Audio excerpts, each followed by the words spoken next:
വെളിപ്പാട് പുസ്തകം 1-ാം അധ്യായം അതിന്റെ 12-13 വാക്യത്തിൽ ഇപ്രകാരമാണ്: എന്നോട് സംസാരിച്ച നാദം എന്തെന്ന് കാണുവാൻ ഞാൻ തിരിഞ്ഞപ്പോൾ യോഹന്നാൻ ചില സ്വർഗീയ ദർശനങ്ങളെ കാണുവാൻ തക്കവണ്ണം ഇടയായി.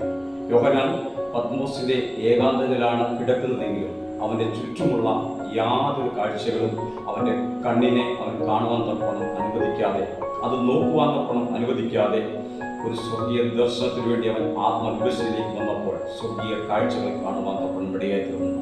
ലോകത്തിലേക്ക് നോക്കിയാൽ, നമ്മുടെ ചുറ്റുപാട് നോക്കിയാൽ, ഇന്ന് അനേകം ഭീതിപ്പെടുത്തുന്നതായിരിക്കുന്ന ലോക സംഭവങ്ങളും പ്രവൃത്തികളും ഭീതിപ്പെടുന്ന അനേക കാഴ്ചകളും കാണുവാൻ തക്കവണ്ണം ഇടയായി. എന്നാൽ സ്വർഗീയ ദർശനത്തിലേക്ക് നാം കടന്നു വരുമ്പോൾ, ആത്മീകമാണ് കണ്ണു തുറക്കുമ്പോൾ, ചില ആത്മീക കാഴ്ചകളും സ്വർഗീയ ദർശനങ്ങളും കാണുവാൻ തക്കവണ്ണം ഇടയായിത്തീരും. അവങ്കിലേക്കൊന്ന് തിരിഞ്ഞാൽ, ഈ ദിവസങ്ങളിൽ നാം അവങ്കിലേക്കൊന്ന് തിരിഞ്ഞാൽ ഒരു സ്വർഗീയ ദർശനം കാണുവാൻ തക്കവണ്ണം ഇടയായിത്തീരും.